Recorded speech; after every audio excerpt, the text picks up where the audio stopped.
Hello everyone, welcome back to Mo's World. I am Mo, and I know it has been eons since I've been up here on my channel, but your girl is back. It's been crazy and I'm here to update you guys. But as I update you guys, I am also going to take out my braids and do a braid out. I washed it last night and finished putting the braids in by midnight. And it is now 1:30 in the afternoon the next day, and I'm about to take them out. So you'll be with me, and as we do that, I'm going to tell the story time of my birth story. And those of you who don't know, I had my little baby boy. All the pictures are on Instagram, and I definitely update Instagram much more than I do up on here. So if you'd like to follow me on Instagram, my Instagram handle is in the description box below. Also, everything that I used for putting in my braids and taking out my braids, the products that I used will be found in the description box below as well. Okay, so I've got my water, y'all. I'm breastfeeding, so I'm like crazy thirsty all the time.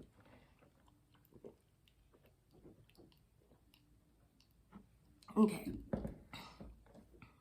so little man has been here for 2 weeks and 1 day, so 15 days. He's 15 days old, y'all. Woo! He's doing extremely well. Breastfeeding's going well. Oh boy, he's gaining weight like that. He is on the clock every 2 hours during the day, and then he's stretched to like every 4 hours at night. He is such a chill baby, such a great baby, just such a blessing to have for the first child. So, especially because we're newbies and we're learning everything, and I just feel like he has such patience and grace for us as new parents. But we are thoroughly enjoying him. So, let's get started. So, my birth plan was to have an epidural. I've always wanted an epidural. I was all about, give me the drugs, I'm good. I feel like that since a child. I always knew I was getting an epidural. Well, around, I can't even remember. It was either between the 35 and 37 week marker. No, it's 35, 36 week marker. They took my blood and realized that my blood platelet count was getting kind of low. And for those you don't know, to get an epidural, there's a cutoff for that blood count number, and you need at least 90,000. So when they took my blood that time, it was at 89,000. So I was right below the marker. So they were like, oh, let's get you back in here and test it one more time. So I tested it again, and it was, still below the marker, but like right borderline, right? So they prescribed me, let me see. Yeah, I'm sorry. I'm horrible at multitasking.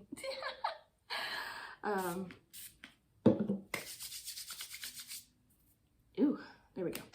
So they prescribed me an oral steroid to get my count up. I only had limited time, so it was like, okay, let's do this. But two, I thought baby J was gonna come late, so I thought I was gonna have to be induced about a week and some change, week and some change later than my due date. So I was like, okay, I got some more time. We've got time to get this number up so I can get my epidural. And doctors, they said, hey, it's not guaranteed, but, we're hoping for the best as well. So we get down to the wire, and baby J is to the point where contractions start happening, and this is what, 39 weeks? But they weren't like active labor contractions. They were the ones that get you ready for contractions, right? Or active, they were contractions, but they just weren't active labor contractions. So that was a doozy. I was like, oh, this is contractions. Yeah, give me the epidural, right? But you know, everything's relative, because at that point, that was the only experience I had with contractions, and I thought that was crazy. That was nothing compared to active labor contractions, of course. But anyways, my due date was the 17th of November, and I remember I had gone to my doctor's office both the 16th and the 17th, because I was like, okay, the contractions are kind of starting, and then shoot, what else? Oh, and I needed my blood checked again, but it had dropped then to like 81,000, and I was like, oh my gosh. So that Tuesday night, so the 17th, the night of the 17th, contractions were every 5 minutes, and I didn't get any sleep because I was just trying to make it through each of those contractions. It was rough, y'all. That night was really, really rough. I was trying to walk. I was trying to do whatever I could just to get through that night.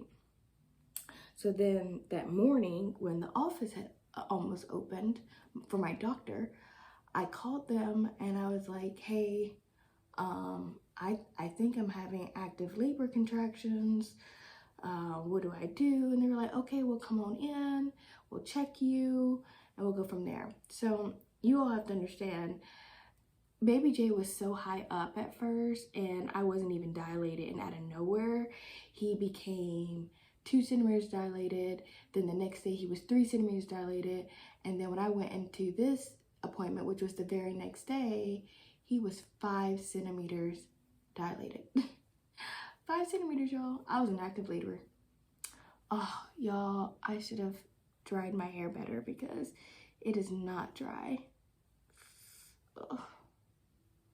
That sucks. That sucks. Oh well. It is what it is now. Anyways, then I got told to go to the hospital. And I went to the hospital.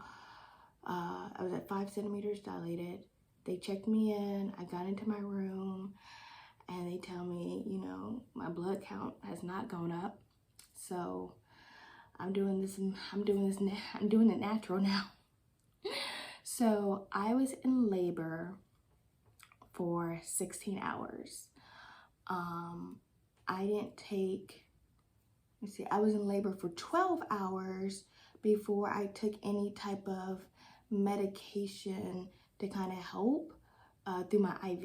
It wasn't an epidural because I couldn't have an epidural, and I could still feel every contraction, but it just kind of helped take the edge off a little bit, and I didn't start that until 12 hours in. I was stuck at 8 centimeters for 7 hours. It got to the point where I just couldn't do it anymore, and I was like, all right, y'all, let's look at a C-section because I just can't do it. Now, for those of you who know, with the C-section, you also get an epidural, but I couldn't get an epidural, so I had to have an anesthesiologist come in and put me under. So they were really concerned about that because even with that, they still needed my blood platelet count number to go up higher because it had dropped significantly the day of labor. I was at, like I told you all, around the 36, 37 week marker, I was at 89,000. The day of labor, I dropped down to 40,000. And I've never had this issue before, ever, but it would just happen during pregnancy, and it just got worse during the end of my term. So they had to give me a blood transfusion to give me more blood platelets. So they felt comfortable enough to give me the C-section. And so then I had the C-section. They were done in about 20 minutes. I was loopy on drugs, so hubby did skin-on-skin contact and kept him, and then also gave him a little bit of formula milk at the very beginning because I was so doped up on drugs, I could not try to breastfeed him. But he only got one little formula bottle, and then after that, he was on my boob. When they did the C-section, they realized that my uterus was twisted, my cervix was swollen, and baby J was bigger than what we all expected. We all expected him to be maximum 7.5 pounds. Like, that was max. He actually ended up being 8 pounds, 7 ounces. So, old boy was stuck, to say the least. He was stuck. But I did not go in this pregnancy thinking I was going to be laboring natural for that long, or even that I was going to end up with a C-section. So I am recovering well, which is a blessing because the doctors were all really concerned due to my situation, but God is good. He is so faithful and he honors his promises. So, yeah, baby J's doing extremely well. He's actually asleep now. He's taking a nap. He's such a good baby. And mommy is getting together because my birthday was on Tuesday. Couldn't really celebrate then, but we're gonna do a little something today. We don't take him out because 1, he doesn't have his vaccinations. 2, it's Corona out there and flu season. So anyways, when we go out, only one of us goes out the car and the other one stays in with him. But we're gonna run a few errands and yeah, gonna have some fun. So anyways, I thought I would spruce up a little bit. I will keep you all updated with my postpartum weight loss journey. Since I had a C-section, I have to wait till I'm cleared at my 6-week marker before I can exercise. I'm not supposed to use the stairs a lot. They don't want me driving, and I can't lift any more than 20 pounds. So babe has been really strict with me, making sure I don't go overboard or do anything that I'm not supposed to be doing. But yeah, other than that, I am doing extremely well. I am able to go out and take walks, get some outside time, which is really nice. So, ooh, I'm finished. Yay. Maybe I'll wear a hat. I'm not sure. Oh, it felt so good to have some time and wash my hair. The little things you take for granted. The little things. He's always attached to my boob. I'm like, ah. So, anyways, that is my birth story. If you all have any questions whatsoever, leave them in the comment section below, and I will definitely answer them either through the comment section or I'll make another video. Yeah, that's all I've got right now. Also, if you all should know that I am an accountability coach by now, and I have my own life coaching business. I am actually doing a beta launch for a new program. It is 8 weeks long, one-on-one coaching. Since it is a beta launch, it is significantly reduced. It is only $100 for 8 weeks, 8 sessions, one-on-one, specifically helping women achieve their personal development goals. As a holistic point of view, we're not only looking at your personal goals, but we're also looking at creating your affirmations, your support system, looking at negative self-talk, looking at your goal and making it very specific, even looking at who you are, and just a full transformation as well. So if you are interested, it starts January 18th and everything has to be in by January 11th. The link will be below. You actually have to apply for this because spots are limited.